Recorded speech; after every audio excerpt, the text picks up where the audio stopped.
भगत सिंह, उनके जीवन की विस्तृत कहानी। भारतीय इतिहास में भगत सिंह एक ऐसे महान स्वतंत्रता सेनानी थे जिनका जीवन संघर्ष और समर्पण से भरा हुआ था। उनकी वीरता, उनकी बलिदानी प्रतिज्ञा और उनके स्वतंत्रता के प्रति अथाह भावना ने लाखों लोगों को प्रेरित किया और आज भी उन्हें याद किया जाता है। आइए उनके जीवन की कहानी को चर्चा करें और देखें कैसे उन्होंने अपने जीवन को देश के लिए समर्पित किया। जन्म और बचपन। भगत सिंह का जन्म 28 सितंबर 1907 को पाकिस्तान के प्रांत लायलपुर, अब फैसलाबाद के एक गांव बांगा में हुआ था। उनके पिता का नाम किशन सिंह और माता का नाम वीरवती था। उनके जीवन में बचपन से ही देशभक्ति के प्रति एक अलौकिक लगाव था और वे अपने बचपन से ही स्वतंत्रता के लिए संघर्ष करने का संकल्प ले बैठे थे। शिक्षा और विद्या। भगत सिंह को शिक्षा का बहुत महत्व था और उन्होंने अपने शिक्षा के क्षेत्र में बहुत मेहनत की। उन्होंने अपनी पढ़ाई लायलपुर और लाहौर में की और उनके ज्ञान और विद्या प्रतिभा को देखते हुए उन्हें विद्यार्थी नेता भी बना दिया गया। समाजवाद और राष्ट्रीय चेतना। भगत सिंह को समाजवाद और राष्ट्रीय चेतना के प्रति गहरा आकर्षण था। उन्होंने समाजवादी और मार्क्सवादी सिद्धांतों को अपना लिया और राष्ट्रीय चेतना को जागृत करने के लिए नेतृत्व किया। उन्होंने जनता के कराहने में आकर उनकी बोलती वाणी से लाखों दिलों को छू दिया। आंदोलन। सन 1926 में नौजवान भारत सभा में भगत सिंह को सेक्रेटरी बना दिया गया और इसके बाद सन 1928 में उन्होंने हिंदुस्तान सोशलिस्ट रिपब्लिकन एसोसिएशन को ज्वाइन किया। इसे चंद्रशेखर आजाद ने बनाया था और पूरे पार्टी को एकजुट कर वे 30 अक्टूबर 1928 को भारत में आ गए। उन्होंने साइमन कमीशन का विरोध किया। उनके साथ लाला लाजपत राय थे। वे साइमन वापस जाओ के नारे लगाते रहे। इस आंदोलन के चलते उन पर लाठी चार्ज पर किया गया।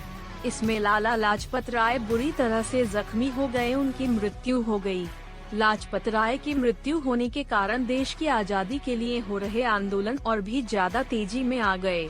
लाला लाजपत राय की मृत्यु से भगत सिंह और उनके पार्टी को गहरा झटका लगा।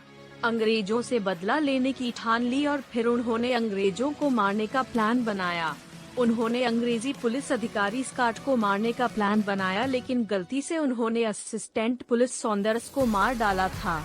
इस कारण अपने आप को बचाने के लिए भगत सिंह लाहौर चले गए। भगत सिंह को पकड़ने के लिए अंग्रेजी पुलिस ने चारों तरफ जाल बिछा दिए डंडा। इसके चलते भगत सिंह ने अपने आप को बचाने के लिए अपनी दाढ़ी और बाल कटवा लिए ताकि उन्हें कोई पहचान ना सके। ऐसा कहा जाता है कि समुदाय को शोभा नहीं देता, लेकिन भगत सिंह को अपने देशभक्ति से आगे कुछ भी नहीं दिख रहा था। डराने के साथ चंद्रशेखर, देवराजदेव और सुखदेव भी मिल चुके थे और उन्होंने बड़ा धमाका करने की ठानी। 8 अप्रैल 1929 भगत सिंह जी ने अपने साथी क्रांतिकारी बटुकेश्वर दत्त के साथ मिलकर ब्रिटिश सरकार की असेंबली में बम विस्फोट कर दिया। उस बम से की केवल आवाज ही होती थी और उसे खाली स्थान पर ही फेंका गया ताकि किसी को हानि ना हो। इंकलाब जिंदाबाद के नारे लगाते रहे।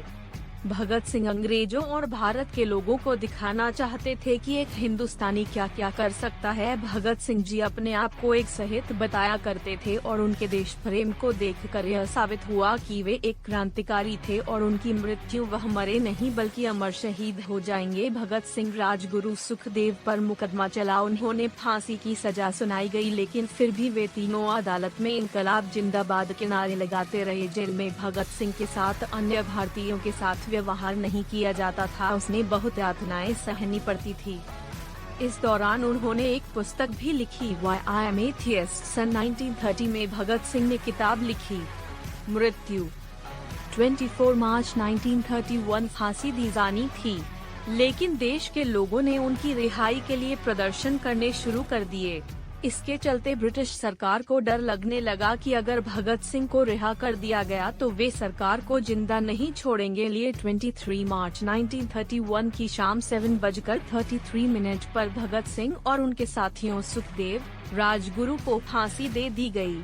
जाने से पहले वे लेनिन जीवनी पढ़ रहे थे। उनसे उनकी आखिरी इच्छा पूछी गई। उन्होंने लेनिन की जीवनी पूरी पढ़ने का समय में मांगा। कहा जाता है कि जेल अधिकारियों ने जब यह सूचना दी गई कि अब उनकी फांसी का वक्त हो गया है तो उन्होंने कहा था, ठहरिए, एक क्रांतिकारी को दूसरे क्रांतिकारी से मिलने दो। 1 मिनट के बाद छत की ओर पुस्तक को उछालकर बोले, ठीक है अब चलो डंडा। भगत सिंह की जीवनी एक विलक्षण कहानी है जो हमें शौर्य, बलिदान और राष्ट्रीय सेवा के मार्ग पर आगे बढ़ने के लिए प्रेरित करती है। उनका संघर्ष और समर्पण हमेशा हमें उन्हें याद करने और उनकी दिव्य यादों को सम्मानित करने के लिए प्रेरित करता रहेगा।